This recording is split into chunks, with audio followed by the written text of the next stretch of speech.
അങ്ങനെ തന്നെ ഇവർ കൂട്ട് കയറാൻ നേരത്ത് തീറ്റ തിന്നുകൊണ്ട് അപ്പോഴാണ് ഇതാ വേറൊരു പിരാന്തൻ കയറി വരുന്നത്. കണ്ട, ഇവനാണ് ഈ വീട്ടിലെ വില്ലന്.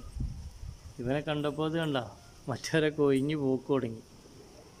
അതാ കുറേ ദൂരത്തേക്ക് പോയി. ഇവൻ വന്നതാ ആണ്ട ഇവൻ്റെ ആക്ഷൻ തുടങ്ങിയാൽ പിന്നെ മറ്റവൻ നിൽക്കില്ല. മറ്റവനതാ പോണേ. ഇവർക്ക് പേടിയില്ല കേട്ടോ. ഇവനെ അറ്റാക്ക് ചെയ്യും. അതാ പതുക്കെ വന്ന് നോക്കുന്നുണ്ട്. വില്ലനാണെന്ന് പറഞ്ഞിട്ട് കാര്യമില്ല, അവനെ എല്ലാവർക്കും പേടിയാണ്. അവൻ വന്ന് മറ്റവരൊക്കെ മാറിയിരുന്നു. അങ്ങനെ ഒരു പ്രശ്നമുണ്ട്. ചെറിയ ആളുകൾക്ക് അവനെ വലിയ പേടിയില്ല, മറ്റുള്ളവർക്ക് പേടി. അവരൊക്കെ കണ്ട സ്വയം മാറിക്കൊടുത്തു. അങ്ങനെ ഒരു പേടി വേണ്ട വെച്ചിട്ട് മാറിക്കൊടുത്താണ് അവരൊക്കെ.